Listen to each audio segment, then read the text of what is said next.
Your money is not charity. It's an investment in the global security and democracy.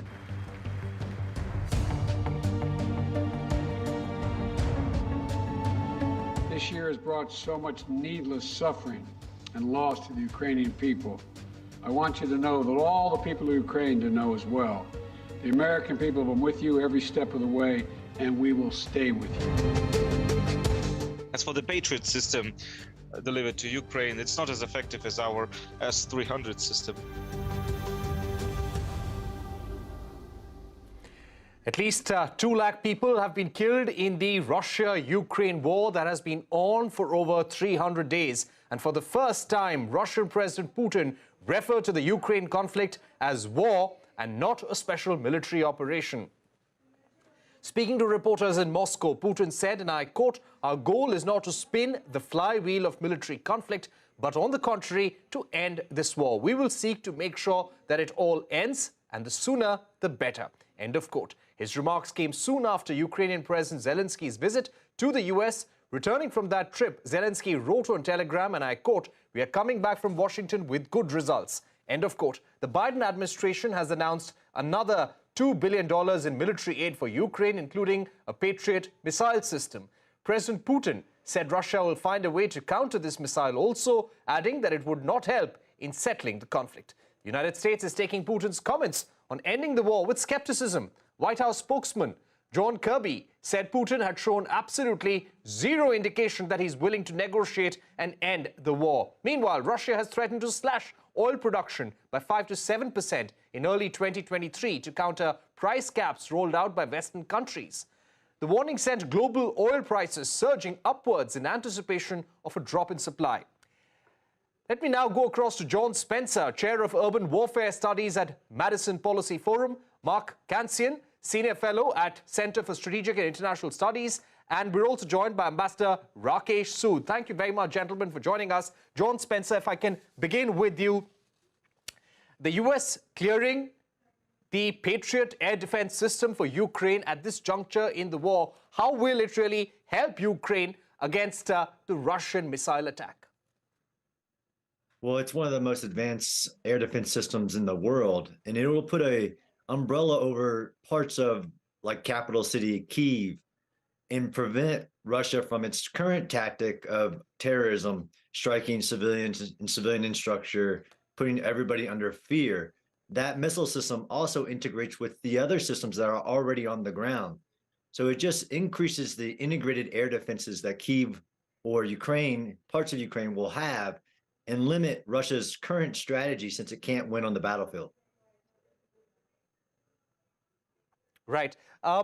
Mark, if I can come to you, the Patriot air defense system, this has been extended to Ukraine as there is a greater risk right now in the Ukraine-Russia war, or has the nature of the war changed? I don't think the nature of the war has changed. Back in October, Russia started attacking Ukrainian utilities, knocked out a lot of the electrical system that's caused great suffering by the Ukrainian people. One of the things that they wanted particularly was air defense. Problem is the NATO and the United States don't have a lot of ground-based air defense left. Most of that was eliminated after the Cold War. Patriot is one of the systems the United States does have in abundance or relatively large numbers. It became a focus for a lot of attention. So the United States finally agreed to send the system, although it will take many months to be ready because of the training and maintenance requirements. So you're saying that it'll be months before they actually are able to use this air defense system. Let me now go across to Ambassador Rakesh Sood. Ambassador Sood, the Democrats are going to come under greater scrutiny when it comes to giving additional military aid to Ukraine. When the Republicans take over the House in January, do you think things will get tougher? I think so, because as we know, that was one of the reasons why the 1.7 trillion package deal had to be passed by the present House before the leadership shifts in January. As you know, the incoming speaker has already announced that there is no blank check for Ukraine. And I think one of the reasons for President Zelensky's visit to Washington at this point was to ensure that he can keep getting US financial support, also military support in terms of supply of weapons. However, as was already said, it will take a few months before the Patriot missile defense systems, are actually operational in Ukraine, because first they have to be moved to Germany. Then the Ukrainians will be trained on these systems, and then the systems will have to be moved into and deployed in Ukraine. So all that process is going to take a couple of months. I'd like to get in Bohdan Nahailo, the chief editor of the Kyiv Post, who is also with us on the program. Bohdan, we believe that there was a list of equipment that President Zelensky had gone to the United States with. It also included battle tanks, fighter jets, long-range precision missiles. How happy or how satisfied is the Ukrainian military with what they have got so far? Because the Ukrainian president also told the Congress that this is not charity.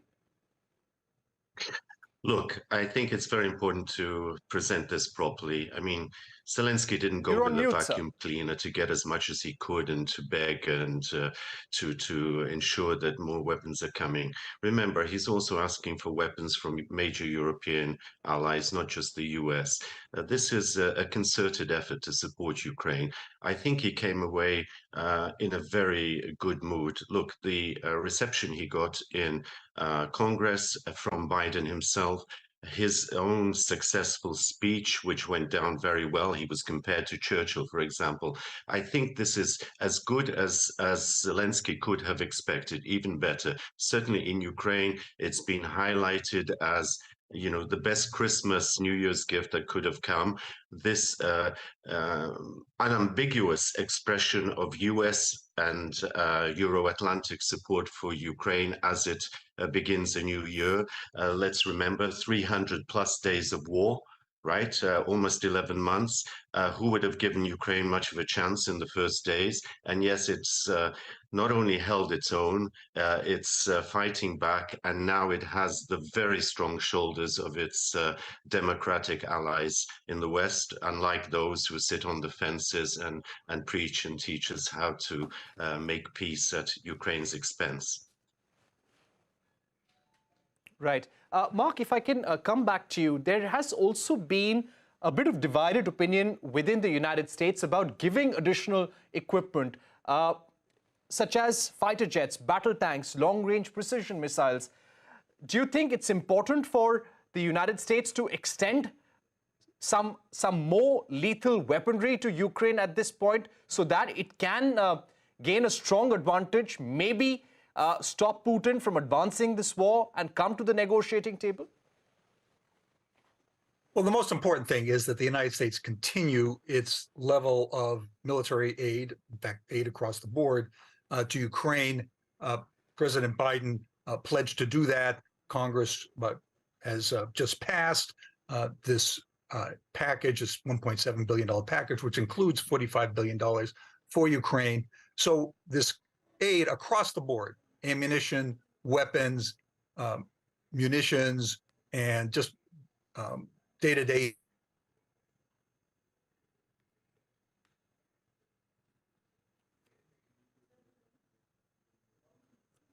All right, we'll get Mark to join once again. Let me go back to John. And John, if you could take that question about whether US should be supplying more lethal weaponry to Ukraine at this juncture, what are the risks there? So I absolutely do think that the U.S. should be providing some of those lethal requirements that Ukraine needs to achieve their goal and end this war faster. I think everybody wants this war to end sooner. Unfortunately, Putin's not going to change his maximalist goal of taking all of Ukraine, and doubtful he'd stop at Ukraine. But the Ukrainians, like the Patriot, is a defensive system. They're asking for tanks, ATACMS, planes. And the more the U.S. makes a political decision, right now we've fixed the financial and the alliance resolve question. But the US and others still need to make the hard decisions on helping Ukraine with those offensive weapons that it needs to retake its sovereign territory. Absolutely, they need to do that. But there are political risks and concerns about escalating or spillover of the war into either a fight with NATO or other countries. But that, I think, is not the right path to end this war. I mean, Putin has broken the UN Charter. He's broken the Geneva Conventions. The world has to help Ukraine end this war faster. Right. Ambassador Rakesh Sood, what is the real danger here? If the US does extend these high-grade equipment like battle tanks, fighter jets, long-range precision missiles, is there a strong fear of NATO, of the United States getting directly involved in the Ukraine-Russia war? Right now, they are supporting Ukraine very directly, but they're not there on the war front. Well, yes, because if you notice, what has happened is that gradually the level of defensive equipment that has been supplied to Ukraine has become more advanced. I mean, Patriot is just an example of that. But so far, there hasn't been any move towards supplying offensive weaponry. Even with the Patriots, I believe that some of the missiles that are going to be used, the actual missiles on the Patriot batteries, are going to be not the maximum range, which is about 130 kilometers or thereabouts, but a little less. So I think the US is treading a fine line in terms of what is the level of weaponry which they can supply. Because let's not forget, if they supply weaponry which has an offensive capability and it gets used in that offensive mode, then it is the European NATO members that will possibly suffer the consequences, and therefore that is the concern, because that should end up weakening the NATO resolve or the transatlantic resolve. And I think that is where the balancing act has to be worked out by the United States, because after all, let's face it, while there is transatlantic unity, about over 80% of the weapon supplies have come from the United States, and over 80% of the economic assistance program for Ukraine has also come from the United States. Right, that's an important point. And there are reports of how much can US continue supporting Ukraine with ammunition.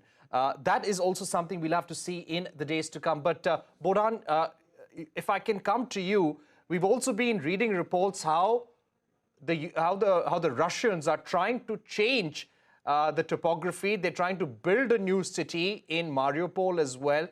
What today, as we speak, is the 303rd day of the Ukraine-Russia war. What is the status on the ground? The status is at present a kind of uneasy stalemate. The Ukrainians have recovered a lot of lost ground, but things seem to have ground, relatively speaking, to a halt as winter sets in. I think the Ukrainians are very confident. Again, we emphasize that they are receiving the support, and I do not like this attempts on Indian television channels to always limit it to Washington. You know, it's as if America's doing it. I mean, we don't talk about India as a Russian vassal just because you've been buying so much arms over the decades from Russia, you know, as if you're a puppet state and you are controlled by Moscow. Ukraine is a sovereign state. It wants to be part of the Western alliance for security purposes, for prosperity purposes, and that is its right. And we should not talk in terms of a narrative of Washington, Moscow, right?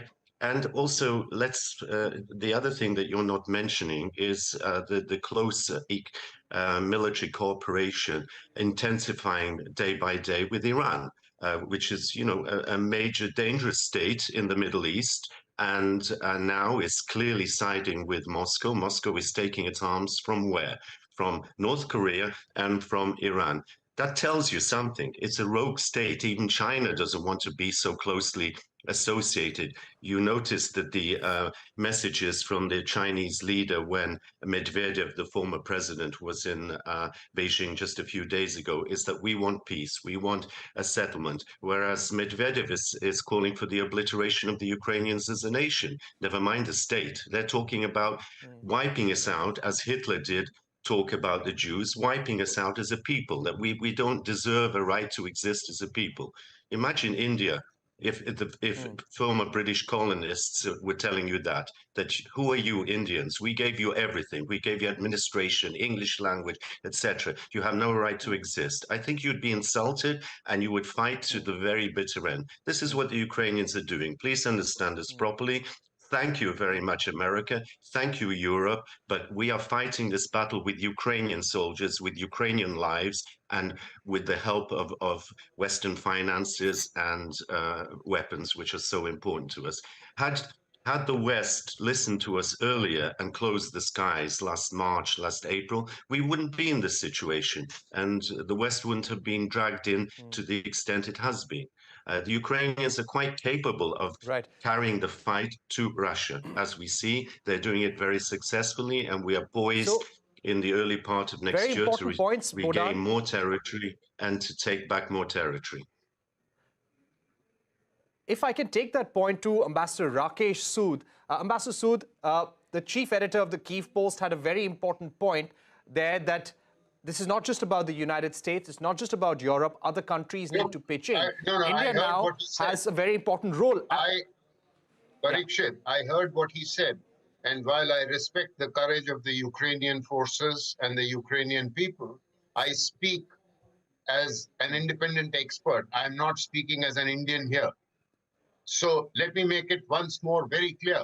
And if my Ukrainian friend can argue with me on facts, then I would prefer that rather than he trying to raise emotions. I can understand his emotional state of mind, and I guess he can't get out of that at this stage, but I'm trying to be objective. The fact is that the United States has provided 80% or more of the military supplies going into Ukraine. United States has provided over 80% of the financial assistance that has been provided to Ukraine during 2022. And that remains a fact. So therefore, while it has been a tough call in terms of maintaining transatlantic unity, if we look at it objectively, we also know that there are certain differences between Ukraine and the United States. For example, President Zelenskyy has been trying very hard to get the United States to declare Russia to be a terrorist state. But the US has declined to do so because the US feels that it would close certain options, and the US is exploring other options of calling it an aggressor state or something like that, which doesn't necessarily have the similar legal international definition. So let's not kid ourselves in terms of what is actually happening in the world of geopolitics. While I understand that it is important for Ukraine to continue to get the support from the Western countries, which it is getting in order to defeat Russian aggression, but there are clear dividing lines, and this is exactly what Putin is trying to exploit. And here we are talking about an analytical program here and not an emotive outburst. Thank you. I'm sorry, I on that note, we're going to take a short break. I disagree with I'll come back to that. I'll come back to that. This is not an emotive outburst. We'll take a short break. Expert from India, you know, is we'll take a short break. We'll be right back, Mr. Nahailo. We'll come to you. All right, let's focus on the Ukraine-Russia war, which has crossed 300 days right now. And a top U.S. general has said there have been 200,000 casualties in this war in the last 11 months. Let me now go across to John Spencer. John, as far as Putin is concerned, he said that they'll find an antidote to the Patriot air defense system. But more importantly, what is being reported by the global media is Putin saying that they want to end the war. And this is the larger objective that Russia has. How do you read these comments? I read them as weakness. I mean, the idea that the S-300 is comparable to the Patriot system is pretty laughable. And Putin could end this war at any moment. All he has to do is remove Russian forces from sovereign Ukraine land. And I don't think Putin can. So he's just doubling down. And I agree with our Ukrainian friend that there's 50 plus nations supporting Ukraine. And yes, by numbers, but you have to look at by quantity of a nation's capability, like Poland, Estonia, Finland, and the aid that they're giving. And this is where Putin can't win. When Ukraine has 50 nations supporting it to defend itself, Russia really has no alternative here, although it's going to continue to allow Russian soldiers to die. And those numbers, while I understand them, Putin is destroying the Russian state, not just militarily, but economically, diplomatically, and information-wise. And there's really no alternative here in this war. He can't win. As a military strategist who teaches strategy, Putin cannot achieve his political objectives in Ukraine. And anything he continues, he's just destroying the Russian state. Right. Let me now go across to Mark. Mark, good to have you back.